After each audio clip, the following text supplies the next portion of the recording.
When discussing the worst car ever made, one name consistently rises to infamy, the Yugo GV, hailing from the former Soviet nation Yugoslavia. This unfortunate vehicle has become a global punchline, a symbol of all that can go wrong in automobile design and production.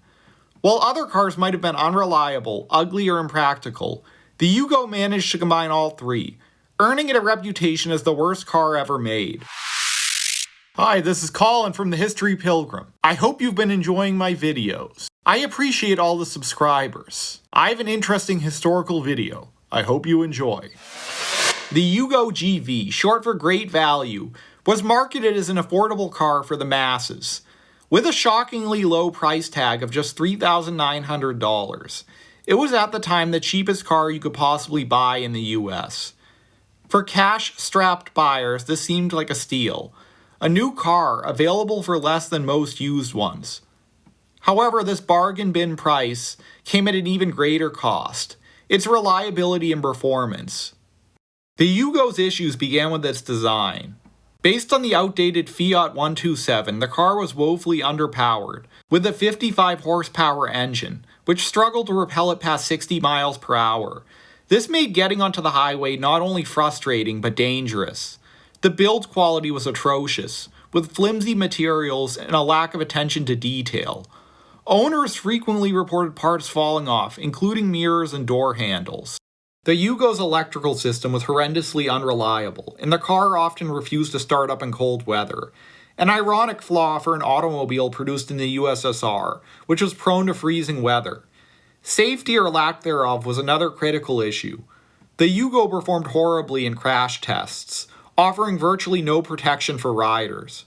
Its lightweight materials and minimal safety features made it a death trap on wheels. Even minor collisions could cause catastrophic damage to both the car and its passengers.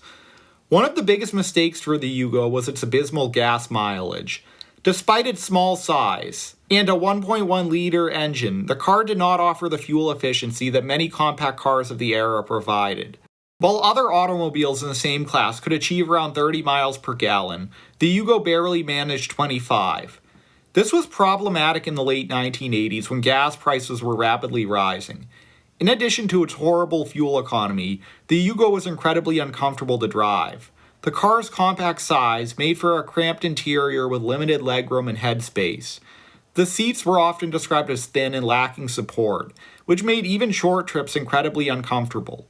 Drivers and passengers were frequently bumped around due to the Yugo's stiff suspension, which failed to absorb the bumps and imperfections of the road.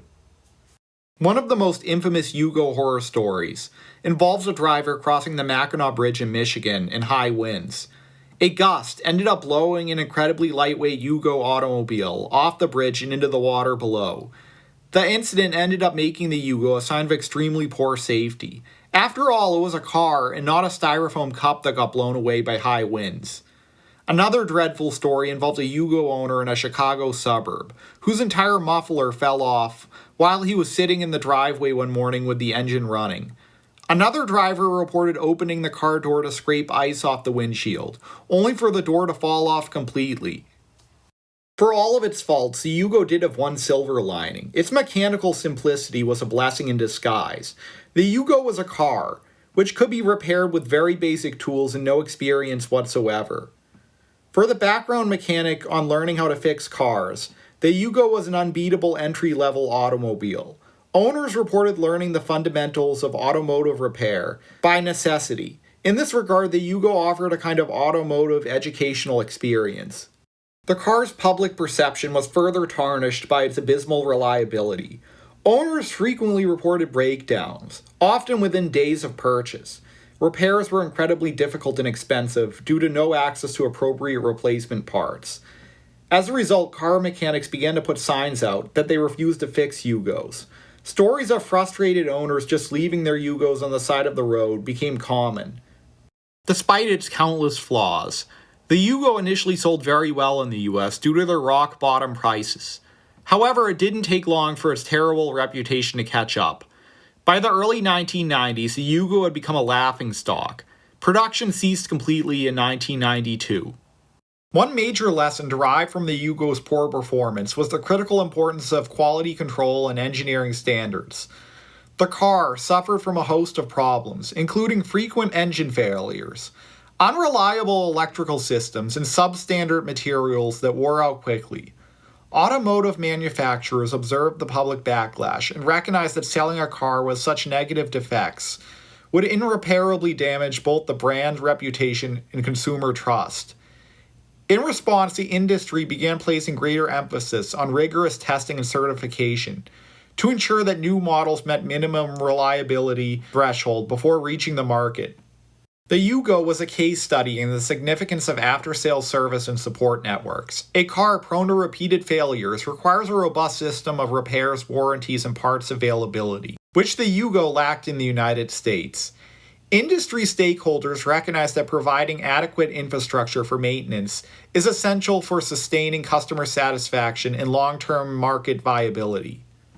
In conclusion, the Yugo serves a cautionary tale for the automotive industry.